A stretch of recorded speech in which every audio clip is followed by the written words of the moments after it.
saya Muhammad Gani Satriadi dari kelas Indralaya, program studi pendidikan Pancasila dan Kewarganegaraan, Fakultas Keguruan dan Ilmu Pendidikan Universitas Sriwijaya. Di sini saya ingin menampilkan media pembelajaran yang saya buat, yaitu video pembelajaran. Selamat menyaksikan. Selamat pagi anak-anak. Semoga semuanya dalam keadaan baik-baik saja ya, dan tetap semangat dalam belajar. Jadi di kesempatan kali ini Bapak mau ngasih materi terkait dengan fungsi dan kewenangan lembaga-lembaga negara menurut Undang-Undang Dasar Negara Republik Indonesia tahun 1945.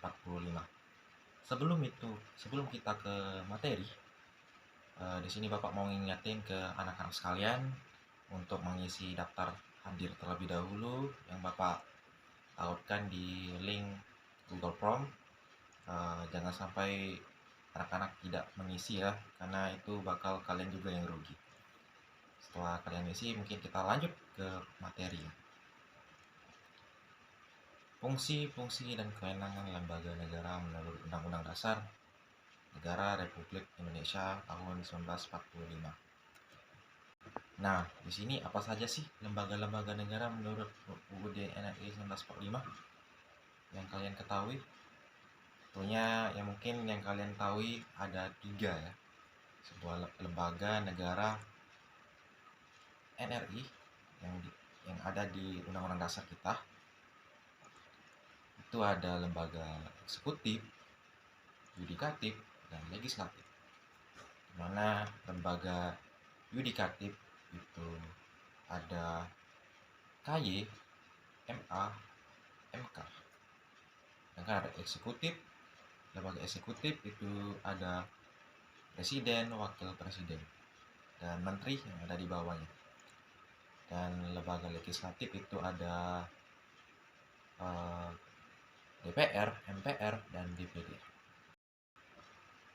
Nah, setelah kita ketahui lembaga-lembaga yang ada di negara kita berdasarkan UUD 1945, kita lanjut ke fungsi dan wewenang lembaga negara yang ada di Indonesia. Yang pertama ada MPR, yaitu sini dalam sesuai dengan pasal 3 ayat 1 UUD 1945, MPR mempunyai tugas dan wewenang sebagai pertama, yaitu mengubah dan menetapkan undang-undang dasar. Yang kedua, melantik presiden dan wakil presiden. Dan yang ketiga, memberhentikan presiden dan wakil presiden dalam masa jabatan menurut undang-undang dasar. Nah, jadi di sini tugas Majelis Permusyawaratan Rakyat itu salah satu pemegang hak yang sangat istimewa, di mana dia bisa mengangkat dan melantik presiden dan juga memberhentikan presiden. Tapi untuk memberhentikan presiden itu juga tidak bisa asal-asalan ya. Itu perlu juga adanya desakan atau permintaan dari rakyat, karena rakyat adalah pemegang kekuasaan tertinggi di negara. Yang selanjutnya ada Dewan Perwakilan Rakyat atau DPR yang memiliki fungsi legislasi, yang artinya berfungsi sebagai lembaga pembuat undang-undang. Dan yang selanjutnya juga ada fungsi pengawasan. Fungsi pengawasan ini artinya lembaga ini melakukan pengawasan terhadap pemerintahan yang menjalankan undang-undang. Jadi dia memiliki fungsi sebagai pengawas untuk pemerintahan yang dilakukan oleh presiden dan wakil presiden. Dan juga ada hak angket, di mana DPR juga bisa melakukan penyelidikan terhadap suatu kebijakan tertentu pemerintah yang diduga bertentangan dengan peraturan perundang-undangan. Jadi dia memiliki sebuah hak istimewa untuk melakukan penyelidikan yang dibuat oleh pemerintah. Kita lanjut ke Dewan Perwakilan Daerah DPD, mana dalam pasal 22 UUD 1945 kewenangan DPD antara lain itu dapat mengajukan rancangan undang-undang kepada DPR yang berkaitan dengan otonomi daerah, hubungan pusat dengan daerah, pembentukan dan pemekaran serta penggabungan daerah, pengelolaan sumber daya alam dan sumber daya ekonomi lainnya, perimbangan keuangan pusat dan daerah. Jadi di sini DPD memiliki hak untuk mengajukan rancangan undang-undang kepada DPR yang berkaitan tentang otonomi daerah, hubungan pusat ke daerah. Oke, kita lanjut ke lembaga eksekutif, di mana di lembaga eksekutif ini ada presiden dan wakil presiden yang menjalankan pemerintahan, yang dimana diawasi oleh DPR dan MPR dan lembaga legislatif lainnya. Jadi mereka tidak bisa sembarangan, tapi presiden dan wakil presiden ini memiliki hak untuk menjalankan pemerintahan. Kita lanjut ke lembaga yudikatif, yaitu Mahkamah Agung, di mana kewajiban kewenangan Mahkamah Agung yaitu berwenang mengadili tingkat kasasi, menguji peraturan perundang-undangan di bawah undang-undangnya terhadap undang-undang, dan mempunyai wewenang lainnya yang diberikan oleh undang-undang. Bisa mengajukan, dan salah satu wewenang dan kewajiban Mahkamah Agung yaitu bisa mengajukan 3 orang anggota hakim konstitusi. Itu adalah hak yang dimiliki oleh Mahkamah Agung. Kita lanjut ke Mahkamah Konstitusi. Dalam pasal 24C UUD 1945, wewenang dan kewajiban Mahkamah Konstitusi yaitu mengadili pada tingkat pertama dan terakhir keputusan bersifat final untuk menguji undang-undang terhadap UUD, dan bisa memutuskan pembubaran partai politik, juga bisa memutuskan perselisihan tentang hasil pemilihan umum. Itulah hak yang dimiliki oleh Mahkamah Konstitusi. Kita lanjut ke Komisi Yudisial. Ini Komisi Yudisial adalah lembaga negara yang mempunyai wewenang sebagai berikut, yaitu 1. Mengusulkan pengangkatan hakim agung. Yang kedua, menjaga dan menegakkan kehormatan, keluhuran martabat serta perilaku hakim. Jadi dia memiliki sebuah kewajiban untuk menjaga kehormatan dan keluhuran martabat serta perilaku hakim.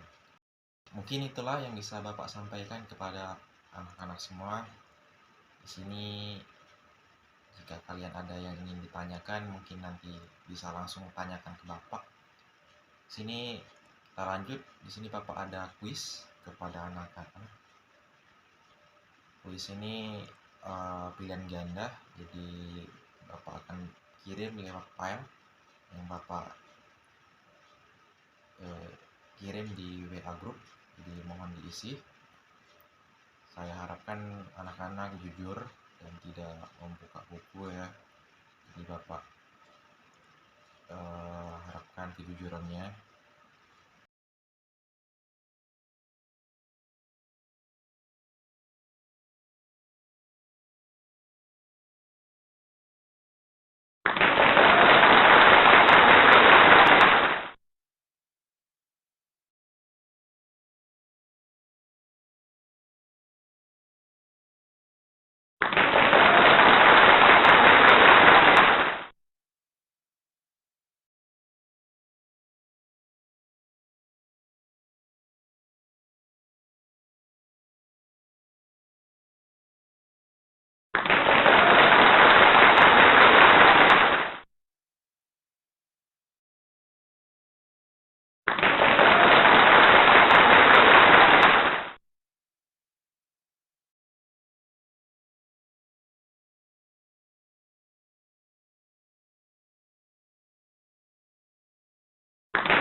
Oke, setelah mengerjakan kuis, di sini sebelum Bapak menutup materi yang Bapak berikan, di sini Bapak mau memberikan tugas kepada anak-anak, yaitu tugasnya membuat resume tentang fungsi dan kewenangan lembaga negara menurut undang-undang, dan ditambahkan juga apakah kewenangan dan fungsi dari lembaga negara itu telah berjalan dengan baik di negara kita saat ini. Dan itu nanti dikumpulkan di minggu depan di kertas lembar, nanti dipoto dan dikirim di file melalui WA Group. Mungkin itu ya, mohon dikerjakan. Tetap semangat dalam belajar. Di sini Bapak mohon maaf jika ada salah kata. Pada Allah Bapak mohon ampun. Saya akhiri, wassalamualaikum warahmatullahi wabarakatuh.